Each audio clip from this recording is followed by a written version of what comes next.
మొదటి 2 సంవత్సరాల్లో 8 ప్రాజెక్టులు, ఆ తర్వాత 5 సంవత్సరాలు పూర్తయ్యే నాటికి 24 ప్రాజెక్టులు పూర్తి చేసి 1 కోటి ఎకరాలకి నీళ్లు ఇస్తాము అనేటువంటి వాగ్దానం చేసింది. ఆ వాగ్దానానికి, ఆ లక్ష్యానికి ఇప్పుడు ఎంత దగ్గరలో ఉన్నాము, ఎంత దూరంలో ఉన్నాము అనేటటువంటి విషయం మీద కాంగ్రెస్ పార్టీ లోపలే ఇవాళ చిటపట్లు వినపడుతున్నాయి. అసలు ప్రభుత్వానికి ఇవాళ ఇచ్చినటువంటి ధనం ఎలాగ వినియోగం అవుతోంది, కేటాయిస్తున్నటువంటి బడ్జెట్ లో ఇచ్చినటువంటిది పూర్తిగా జలయజ్ఞానికి పెడుతున్నారా లేదా అనేటటువంటి విషయం మీద కూడా భిన్నాభిప్రాయాలు వ్యక్తం అవుతున్నాయి. ఇవాళ పూర్తిగా పనులు నిలిపివేస్తాము అనేటటువంటి స్థాయికి కాంట్రాక్టర్లు వచ్చారంటే ఇందులో ఏం జరుగుతోంది అనే విషయాన్ని తెలుసుకోవాల్సినటువంటి అవసరం ఉంది.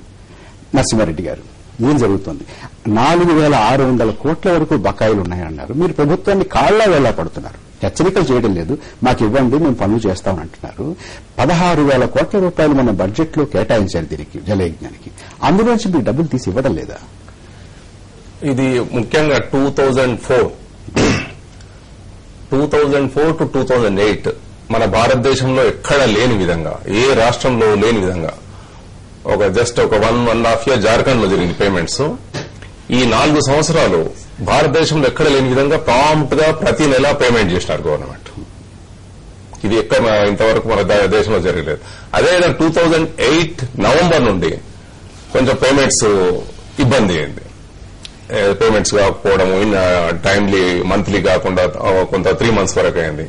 మరి 3-4 months నుంచి కంప్లీట్ గా చెక్ బ్యాన్ అని, ఎందుకంటే మంత్లీ అందరు లోన్స్ తీసుకుని, అంటే అదే ఆశతోటి ప్రతి నెల పేమెంట్ అవుతుందనే.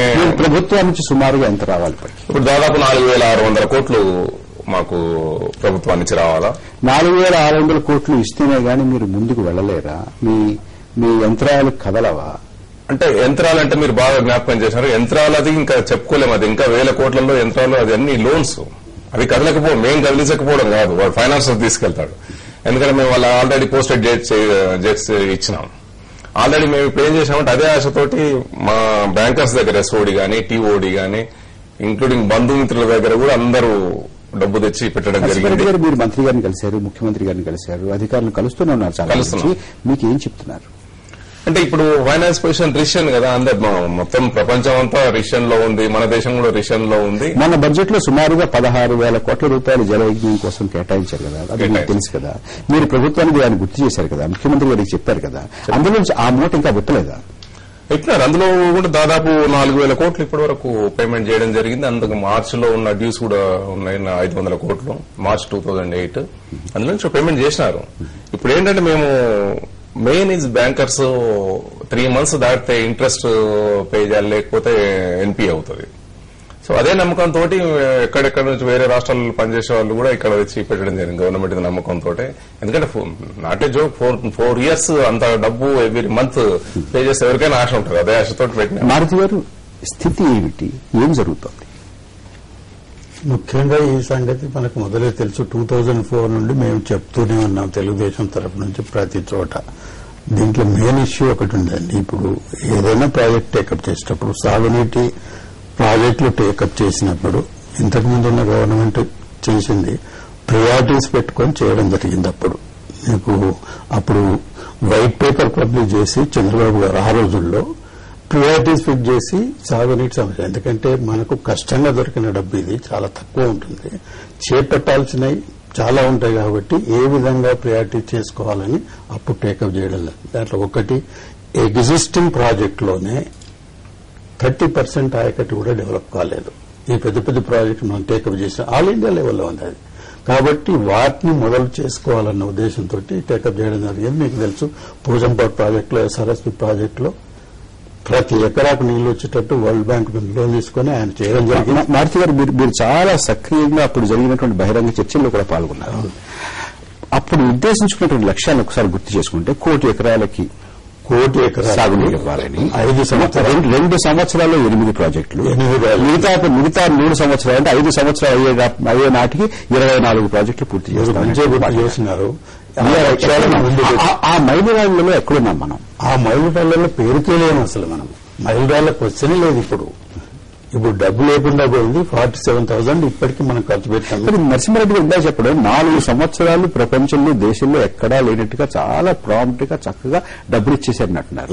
అంత డబ్బులు ఇచ్చేసినా కూడా మీకు మైలురాళ్లు ఎక్కడా మనం చేరుకుంటున్నట్టుగా, గమ్యాన్ని చేరుకుంటున్నట్టుగా, 1 కోటి ఎకరాలకి దగ్గర అవుతున్నట్టుగా కనపట్టలేదు. దానిలో 2-3 విషయాలు ఉన్నాయండి. ఒకటి, మనకు తలకు మించిన ప్రాజెక్టు మనం చేపట్టినాము.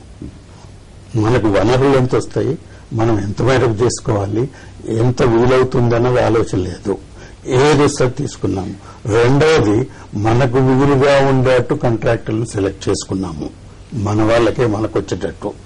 మూడవది, ఈపీసీ అనే విధానం అని పెట్టి దాన్ని అసలు ఈపీసీ అనే వర్డ్కే మీనింగ్ లేకుండా మాకు కాస్ట్ ఎస్కలేషన్ ఉండదు, టైం బౌండ్ ఉంటుంది అని చెప్పినారు. అది లేదు. లాస్ట్కి ఏమైంది, దానివల్ల క్వాలిటీ అనేది దెబ్బతిన్నది. మొత్తం ఏది లేదు, క్వాలిటీ లేదు. ఈ 4 ఖచ్చితంగా ఫెయిల్ అయినారు. మీరు అన్న ప్రశ్న ఏమిటంటే, ఇప్పుడు 4 సంవత్సరాలు ఏ విధంగా పేమెంట్ చేశారు? 4 సంవత్సరాలు ఇంతవరకు ఈ మాంద్యం ఎఫెక్ట్ మనకు పడలేదు. తర్వాత ఈ భూములు అమ్మి, ఇక్కడ అమ్మి, అక్కడ అమ్మి ఆ మొత్తం అమౌంట్ వాళ్ళకు పేమెంట్ చేస్తూ వచ్చినప్పుడు ఇప్పుడు ఒకేసారి తెలుస్తుంది. దాని మీద ఆంక్షలు పెట్టినాడు గవర్నమెంట్, ఆంక్షలు పెట్టింది. సెంట్రల్ గవర్నమెంట్ నుంచి రాలేదనుకున్నట్టు. ఇంకోటి ఏంటంటే, మీకు ప్రాపర్ గా ప్రాసెస్ గాని, ప్లానింగ్ కమిషన్ క్లియరెన్స్ లేని ప్రాజెక్టు ఏది చేపట్టినా మీ బాధ్యతే ఉంటుంది, కానీ సెంట్రల్ గవర్నమెంట్ ఇయ్యదు. ప్రజలు మభ్యపెట్టడానికి మీకు వాళ్ళు ఇస్తున్నారు, వీళ్ళు ఇస్తున్నారు, వరల్డ్ బ్యాంక్ ఎల్ఫర్ ఇవ్వలేదు, ఇవ్వరు కూడా. ఇక్కడ ఈ వనరులను అమ్ముకొని తక్కిన డిపార్ట్మెంట్స్ లో కోతలు చేసి వీళ్లకు పేమెంట్ చేస్తూ వచ్చిన వెంకటరమణారెడ్డి గారు, జలయజ్ఞం మొదలుపెట్టే ముందు చెప్పుకున్నటువంటి సంకల్పం మర్చిపోయారా? పక్కదారి పడుతుందా? నత్తనారి నడుస్తుందా? మూసేస్తారా? అసలు సంకల్పం అయితే రాష్ట్ర ముఖ్యమంత్రి కీర్తిశేషులు రాజశేఖర రెడ్డి గారు ఈ రాష్ట్రంలో ఉండేటువంటి పెండింగ్ ప్రాజెక్టులు అన్ని కూడా పూర్తి కావాలనేటువంటి సంకల్పంతో మొదలుపెట్టారు. నరసింహారెడ్డి గారు చెప్పారు, 4 సంవత్సరాలు ఎక్కడ కూడా ఒక్క రోజు కూడా ప్రతి నెల ప్రాంప్ట్ గా. అనుకోకుండా ప్రభుత్వం చాలా ఆదాయ పరిమితులు ఇంకా ప్రతి సంవత్సరం పెరుగుతాయని అనుకునే పరిస్థితుల్లో ఒకేసారి ప్రపంచంలో వచ్చినట్టు ఆర్థిక మాంద్యం వల్ల తగ్గింది. అయితే ఆదాయం తగ్గిన వెంకటరమణారెడ్డి గారు మనకు కేటాయించారు కదా, 16,000 కోట్లు కేటాయించారు. 16,000 కోట్లు లాస్ట్ బడ్జెట్, 4,000 కోట్లు ఆల్రెడీ లాస్ట్ ఇయర్ పేమెంట్స్ ఇచ్చారు. తర్వాత ఇంకా ఈ మధ్యకాలంలో కూడా నిన్ననే ఈ ఆర్థిక సంవత్సరం 2వ త్రైమాసికం అయిపోయి 3వ త్రైమాసికం చివరి దశలోకి వచ్చేస్తున్నాం. ఇంకా 5 మంత్స్ టైం, 4-5 మంత్స్ గ్యాప్ ఉంది కదా. ఆ గ్యాప్ లో కూడా 16,000 కోట్లు ఖచ్చితంగా ఇరిగేషన్ ప్రాజెక్ట్స్ లో ఖర్చు పెడతారనేది విషయంలో నిన్ననే సీఎం గారు కూడా రివ్యూ చేసిన సందర్భంలో చెప్పారు. ఈ 4,500 కోట్లు తొందరగానే పేమెంట్ చేస్తాం, మిగతా కూడా చేసినటువంటి పనులు చేసినటువంటి కూడా పేమెంట్ ఇస్తామనే మాట చెప్తా ఉన్నా. అంటే ఒకేసారి అనుకున్నటువంటి ఆదాయం రాకపోవడం వల్ల అయింది. అయినా ఇప్పటికి కూడా ప్రభుత్వం ఏం చెప్పారు నిన్ననే, కొంచెం టాప్ ప్రియారిటీస్ అంటే కొంచెం డబ్బుతో పూర్తి అయ్యేటువంటి ప్రాజెక్టులు మొదటి తీసుకుని తర్వాత కూడా అన్ని ప్రాజెక్టులు పూర్తి చేయాలనేది ఆలోచనతో ఉన్నట్టుగా చెప్తా ఉంది. అంటే వ్యూహం మారుస్తుందా ప్రభుత్వం? వ్యూహం కాదు, అంటే ఇప్పుడు ఎవరైనా కానీ మారుస్తుందా? జలయజ్ఞంలో ఎలాంటి ప్రాధాన్యతల్లో మార్పు అనేది ఉండదు.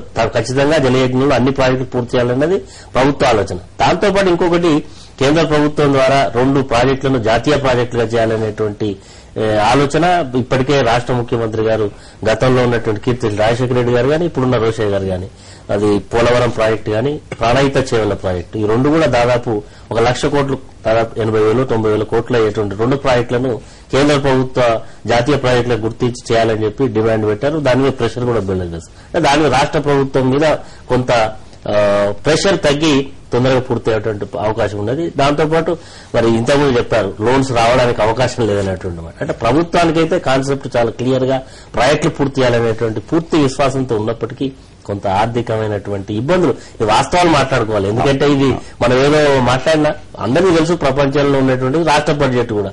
ఈ రోజు ముఖ్యమంత్రి గారు రోషయ్య గారు కూడా పాపం ఆయన గతంలో ఆర్థిక మంత్రి, నేడు ముఖ్యమంత్రి.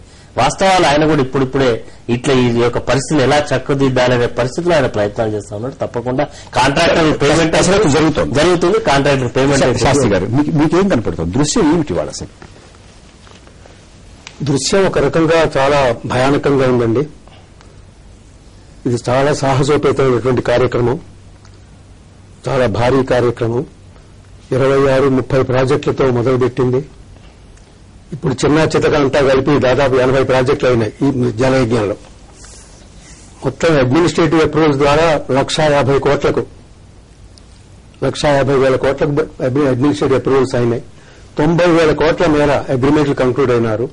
ఇంతవరకు నా దగ్గర ఉన్న సమాచారం ప్రకారం 42,000 కోట్ల ఎక్స్పెండిచర్ అయింది. ఇంకా 48,000 కోట్లు ఎక్స్పెండిచర్ ఇన్కర్ కావాలి అగ్రిమెంట్స్ ప్రకారం. అందులో చాలా భాగం మొబిలైజేషన్ అడ్వాన్సెస్ కింద ఇచ్చారని. మొబిలైజేషన్ అడ్వాన్స్ కూడా అగ్రిమెంట్ లో భాగమేనండి. రూల్స్ ప్రకారం రెగ్యులేషన్ ప్రకారం అది ఇస్తారు, రికవరీ కూడా చేస్తారు. ఎందుకంటే అది తప్పనిసరి. మొబిలైజేషన్ అడ్వాన్స్ ఇచ్చారంటే అది wasteful expenditure. It is some sort of investment అని అనుకోవాలన్నమాట ఫర్ డూయింగ్ ది వర్క్.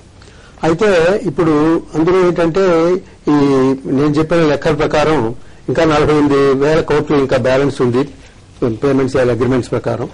తర్వాత ఇప్పుడు ఇంకోటి ఏమనుకున్నా ఈ 1,50,000 కోట్లకు ఇచ్చిన కంక్లూడ్ అడ్మినిస్ట్రేటివ్ ఇచ్చిన దానికి ఇంకా మనకు 60,000 కోట్లకు తేడా కనపడుతుంది అనమాట. దీనికి central government assistance national project ద్వారా ఒక 7 ప్రాజెక్టులు నేషనల్ ప్రాజెక్ట్స్ కింద ప్రపోజ్ చేశారు. దాని కింద సెంట్రల్ అసిస్టెన్స్ కింద ఒక 60,000 కోట్లు వచ్చే అవకాశం ఉంది. ఇందాక మారుతి గారు ఒక ముఖ్యమైనటువంటి మాట చెప్తారు. వీటికి ఏ రకమైన పర్యావరణం గాని, అటవీ గాని, కేంద్ర జల సంఘం గాని వీటెవ్వరి అనుమతులు లేకుండా బయట నుంచి కేంద్ర ప్రభుత్వం నుంచి ఒక్క నయా పైసా వచ్చే అవకాశం లేదన్నారు. వెంకటరమణారెడ్డి గారేమో 80,000 కోట్లు సుమారుగా ప్రాణహిత చేవెళ్ల పోలవరం గురించి మేము జాతీయ ప్రాజెక్టులుగా గుర్తించి వాటికి ఇవ్వాలి అని అంటున్నారు. వాటికి కూడా ఇంకా పూర్తిగా కాదు. ఇవన్నీ వచ్చే డబ్బులేనా? ఇవన్నీ ఈ పర్యావరణ పరమైనటువంటి క్లియరెన్సెస్ అన్ని అనుమతులన్నీ కూడాను ఏదో ఒక రోజు వస్తాయి, కొంచెం వెనక ముందుగా వస్తాయి. ఏదైనా మన సంకల్ప సిద్ధి కావాలంటే ముందు చిత్తశుద్ధి ఉండాలి. ఆ చిత్తశుద్ధి తప్పకుండా మనం శంకించలేము. అది ప్రభుత్వం తరఫున తప్పకుండా చిత్తశుద్ధి ఉంది. ఎందుకంటే సిస్టమ్ వర్క్ చేస్తున్నది, ఎవరో ఒకరిద్దరిని కాదు కదా.